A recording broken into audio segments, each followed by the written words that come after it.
Hello दोस्तों, स्वागत है आपका आज की क्लास में। तो आज की क्लास में अपने देख रहे हैं भारतीय संविधान में जो अनुसूचियां हैं उनके बारे में कि कितनी अनुसूचियां हैं। 12 अनुसूचियां, तो 12 की 12 अनुसूचियां आज की क्लास में अपने देखने वाले हैं। लेकिन उससे पहले चैनल को सब्सक्राइब कर दीजिए और वीडियो को लाइक कर दीजिए। वीडियो को लाइक करने का मतलब ये होता है कि आपको वीडियो पसंद आई है तो यूट्यूब आपके जैसे दूसरे लोगों को भी ये वीडियो दिखाएगा, जिससे कि ये वीडियो दूसरे लोगों तक भी पहुंचेगी। तो पहले वीडियो को लाइक कर दीजिए और चैनल को सब्सक्राइब कर दीजिए। तो चलिए शुरू करते हैं आज की क्लास को। शुरू कर रहे हैं आज की क्लास की भारतीय संविधान में अनुसूची की संख्या कुल 12 है, ठीक है। जो कि जब संविधान बना था तो 8 थे अनुसूचियाँ, लेकिन फिर उसमें संविधान संशोधन के बाद जो संविधान संशोधन हुआ है उसके बाद कुल मिला के वर्तमान में है 12 अनुसूचियाँ, ठीक है। तो अपने देखते हैं 12 के 12 अनुसूचियों में क्या क्या लिखा हुआ है। तो अपने शुरू कर रहे हैं आज की क्लास में पहली अनुसूची। तो इसमें देखिए कि पहली अनुसूची में जो भारतीय संघ है उसके राज्य और जो केंद्र शासित प्रदेश है, कि मतलब भारत के राज्य और उसके जो केंद्र शासित प्रदेश है उनके बारे में लिखा हुआ है। तो राज्यों की संख्या वर्तमान में 29 है और केंद्र शासित प्रदेश में वर्तमान में 8 हैं। ये पुराना आंकड़ा लिया हुआ है तो आप इसको 8 कर लीजिए। वर्तमान में 8 है। कौन कौन से? सबसे ऊपर जम्मू कश्मीर और लद्दाख, फिर दिल्ली और चंडीगढ़, फिर दादर नगर हवेली, फिर 2 समुद्र में कौन कौन से?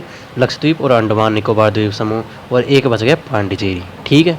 तो इस हिसाब से केंद्र शासित प्रदेशों की संख्या वर्तमान में है 8। और ये 62वें संविधान संशोधन के द्वारा दिल्ली की राष्ट्रीय राजधानी क्षेत्र को दर्जा दिया गया था, ठीक है। जिसके अंदर मतलब दिल्ली के साथ में कुछ और क्षेत्र जोड़े गए थे जिसको राष्ट्रीय राजधानी क्षेत्र यानी कि NCR, जिसके अंदर नोएडा, गुड़गांव, राजस्थान के अलवर, भरतपुर वाले एरिया भी आते हैं, ठीक है। उसके बाद देखिए कि 2 जून 2014 को आंध्र प्रदेश से पृथक तेलंगाना को राज्य बनाया गया। इससे पहले राज्यों की संख्या 28 हुआ करती थी, ठीक है। फिर 28 थी तो फिर तेलंगाना को राज्य बनाने के बाद इसकी संख्या 29 हो गई, ठीक है। लेकिन 29वां राज्य जो कि जम्मू कश्मीर था, जम्मू एंड कश्मीर, उसको एक राज्य के दर्जे से हटा के UT बना दिया गया, यानी केंद्र शासित प्रदेश बनाया दिया गया। तो इसके बाद इसकी संख्या वापस 28 ही रह गई है। वर्तमान में 28 राज्य और 8 केंद्र शासित प्रदेश है, ठीक है। तो जब भारत के कोई नया राज्य बनाना होता है, ठीक है, जब किसी राज्य का निर्माण करना होता है तो उस समय अनुसूची 1 में भी परिवर्तन होता है, क्योंकि इस अनुसूची 1 जो है इसमें परिवर्तन किया जाता है क्योंकि इसके अंदर राज्य और उसके क्षेत्र के बारे में लिखा हो गया है कि कौन सा राज्य किस क्षेत्र का है। तो ठीक है, तो इसी के अंदर संशोधन करने के बाद नए राज्य का निर्माण किया जाता है, ठीक है। अब देखिए, अब देखते हैं अपनी दूसरी अनुसूची। इसमें भारत राज्य व्यवस्था के विभिन्न पदाधिकारी जैसे कि राष्ट्रपति, राज्यपाल, लोकसभा के अध्यक्ष, उपाध्यक्ष, राज्यसभा के सभापति जो कि उपराष्ट्रपति होता है, और उपसभापति, विधानसभा के अध्यक्ष और उपाध्यक्ष, विधान परिषद के सभापति और उपसभापति, उच्चतम न्यायालय यानी कि सुप्रीम कोर्ट, और उच्च न्यायालय यानी हाई कोर्ट के जो न्यायाधीश होते हैं, भारत के नियंत्रक महालेखा परीक्षक यानी CAG, इनको प्राप्त होने वाले जो वेतन है, ठीक है। अब देखिए, इसको याद रखने का तरीका क्या है कि जो 2 नंबरी काम होते हैं, 2 नंबर काम में क्या मिलते हैं, ये दूसरी अनुसूची है, तो 2 नंबर काम में अपने को मिलते हैं पैसे, तो ठीक है। तो पैसे संबंधित अनुसूची 2 नंबर की अनुसूची, ठीक है। सिंपल सी बात है। जिसके अंदर जो कि मैन जो होते हैं, जो एक चुनाव लड़के बनते हैं, उनके अलावा जो मैन होते हैं जिनको बनाया जाता है बाद में, उनके जो वेतन होते हैं उसके बारे में लिखा हुआ है, ठीक है। अब देखिए तीसरी अनुसूची। इसमें विभिन्न पदाधिकारियों, राष्ट्रपति, उपराष्ट्रपति, मंत्री, उच्चतम एवं उच्च न्यायालय के सुप्रीम कोर्ट और हाई कोर्ट के जज, इनके समय देखो 3 नंबर है, ठीक है। देखो अब इसको याद कैसे करेंगे। अनुसूची कौन सी है? तीसरी अनुसूची। तो इसमें 3 अक्षर होते हैं, ठीक है, 3 अक्षर होते हैं। तो शपथ देख लिखो, शपथ है, इसके अंदर भी 3 है। तो 3 अक्षर वाली शपथ तीसरी अनुसूची के अंदर लिखी गई है, ठीक है।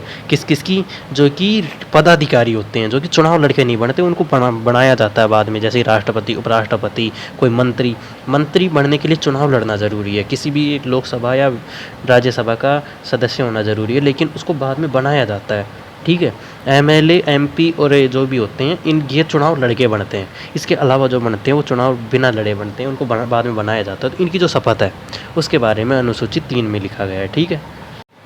अब देखिए चौथी अनुसूची। चौथी अनुसूची में विभिन्न राज्यों तथा संघीय क्षेत्रों की राज्यसभा में प्रतिनिधित्व का विवरण दिया गया है, यानी चौथी अनुसूची में दिया गया राज्यसभा।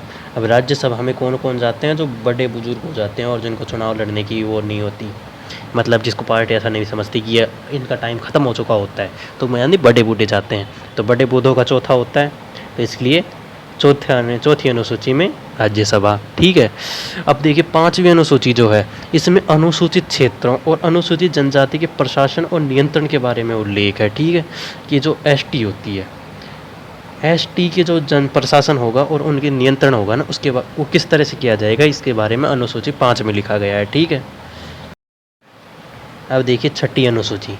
छठी अनुसूची में क्या है कि असम, मेघालय, त्रिपुरा और मिजोरम, यानी ATMM। ठीक है, ATMM, असम, त्रिपुरा, मेघालय, मिजोरम, असम, त्रिपुरा, मेघालय, मिजोरम। इनके जो एसटी क्षेत्र है, यानी जनजातीय क्षेत्र हैं, उधर जो जनजातियाँ बहुत ज़्यादा संख्या में पाई जाती है, तो उनका प्रशासन किस तरह से किया जाएगा, इसके बारे में अनुसूची 6 के अंदर लिखा गया है। ठीक है। अब देखिए अपने देखते हैं अनुसूची नंबर 7। अनुसूची 7 जो है, इसकी एक ट्रिक है, ये हमको हमारे टीचर थे उन्होंने बताई थी, और टीचर को आप जानते होंगे, आप ये ट्रिक्स सुनते ही आप पहचान जाएंगे वैसे तो, कि इसके अंदर जो कि जैसे 7 नंबर है, तो 7 के क्या होते हैं, अपने फेरे होते हैं।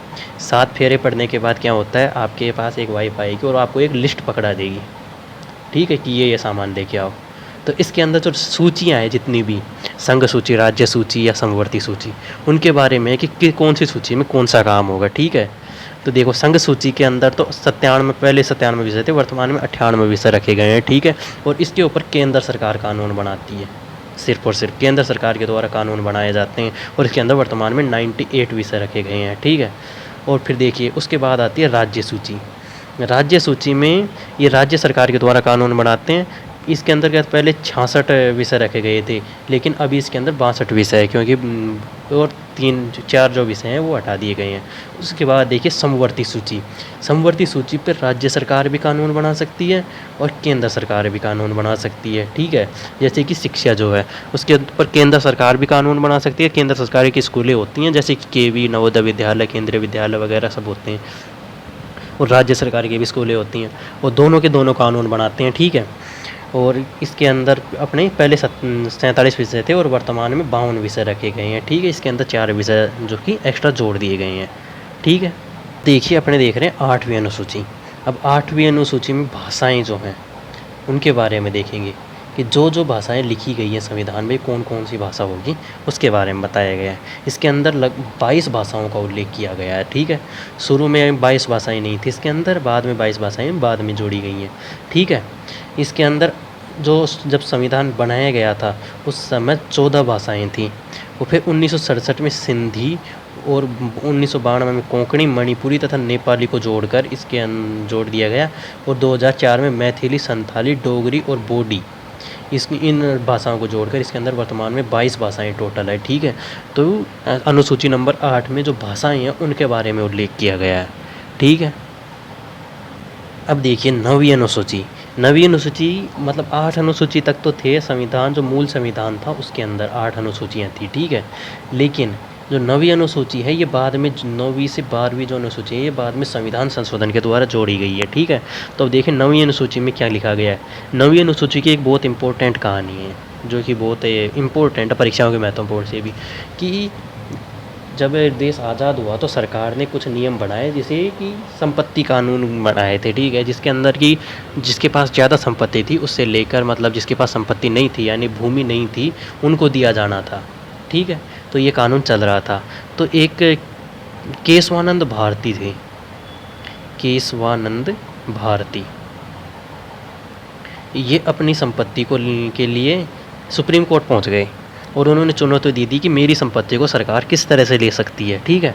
तो उसके अंदर फिर सुप्रीम कोर्ट का फैसला आया, लेकिन फिर केंद्र सरकार ने एक 9वीं अनुसूची जोड़ी, जिसके अंदर कहा गया कि इसके द्वारा कोई भी राज्य जो है संपत्ति के अधिग्रहण को ले सकता है, मतलब, और उसके लिए आप, मतलब इसमें उस कानूनों को जोड़ा गया है जिसके लिए आप सुप्रीम कोर्ट नहीं जा सकते, सुप्रीम कोर्ट नहीं जा सकते, ऐसे कानूनों को इस 9वीं अनुसूची में जोड़ा गया। इस 9वीं अनुसूची में जो भी कानून आएगा उसके लिए आप सुप्रीम कोर्ट नहीं जा सकते। ठीक है। फिर इसके अंदर देखिए, अब नोट देखिए कि मान्यता थी कि 9वीं अनुसूची में सम्मिलित कानूनों की न्यायिक समीक्षा नहीं की जा सकती, लेकिन 11 जनवरी 2007 की एक संविधान पीठ के निर्णय द्वारा स्थापित किया गया कि 9वीं अनुसूची में सम्मिलित किसी भी कानून को इस आधार पर चुनौती दी जा सकती है वो मौलिक अधिकारों का उल्लंघन करता है। उच्चतम न्यायालय इन कानूनों की समीक्षा कर सकता है। कि अब तक ये था कि जो भी 9वीं अनुसूची में कोई भी कानून लिखा हुआ है उसके लिए आप सुप्रीम कोर्ट नहीं जा सकते। लेकिन 11 जनवरी 2007 को जब मौलिक अधिकारों का उल्लंघन होता दिखता है आपको, ठीक है, तो उसके लिए आप सुप्रीम कोर्ट जा सकते हैं और सुप्रीम कोर्ट जो है इस कानूनों को देख सकता है, उनके बारे में निर्णय ले सकता है क्या ये सही है या गलत है, ठीक है। अब देखिए 10वीं अनुसूची। 10वीं अनुसूची में जो दल बदल कानून है, दल बदल जो कानून है उनके बारे में है कि किस तरह से दल बदल, भाई एक व्यक्ति ने चुनाव लड़ा, वो दूसरी पार्टी में चला गया, तो उसके लिए किस तरह से कानून जोड़े जाएंगे। 1985 में 52वें संविधान संशोधन पर जोड़ी गई थी, ठीक है। और जो 9वीं अनुसूची थी वो 1951 में जोड़ी गई थी, ठीक है। तो वो पहला संविधान संशोधन था, ठीक है। और ये 10वीं अनुसूची 52वें संविधान संशोधन में 1985 में जोड़ी गई थी। उसके बाद अपने देखिए 11वीं अनुसूची। 11वीं अनुसूची में क्या है कि जो ग्राम पंचायत है, यानी कि पंचायती राज है, पंचायती राज संस्थाएं, इसके बारे में कि इसमें पंचायत के जो चुनाव है उसके लिए लिखा गया है। और ये 1993 में 73वें संविधान संशोधन के अनुसार जोड़ी गई थी, ठीक है। इसमें पंचायती राज संस्थाओं कार्य करने के लिए 29 विषय प्रदान किए गए हैं। 29 विषय ध्यान रखना, सभी सूचियों के विषय याद रखना आपको, ठीक है। केंद्र सूची, राज्य सूची और समवर्ती सूची, और ये जो पंचायती राज है इसके अंदर कितने विषय हैं, ठीक है। ये सभी के सभी विषय याद रखने, कितने कितने विषय हैं हर कानून में। और ठीक है, 11वीं अनुसूची में पंचायती राज, तो गाँवों में तो दे दिया आपको कि आपने खुद का शासन चलाइए। अब शहरों में भी किया गया, जब ये 74वें संविधान संशोधन में 1993 में जोड़ी गई, जिसके अंदर स्थानीय स्वशासन संस्थाओं यानी नगर निकाय जो हैं इनको जोड़ा गया था, ठीक है, संविधान में। नगर निकाय को जोड़कर मतलब इनको शहरों में जो चुनाव होते हैं उसको जोड़ा गया, ठीक है। और इसके लिए 18 विषय दिए गए। गाँव में तो 29 विषय और शहरों में 18 विषय, ठीक है। तो आज की क्लास के लिए बस इतना ही। अगर आपको क्लास पसंद आई है तो क्लास को लाइक कर दीजिए, चैनल को सब्सक्राइब कर दीजिए। सभी सोशल मीडिया के लिंक डिस्क्रिप्शन में है, अभी जाके फॉलो कर लीजिए। मिलते हैं आपसे अगली क्लास में। Thank you.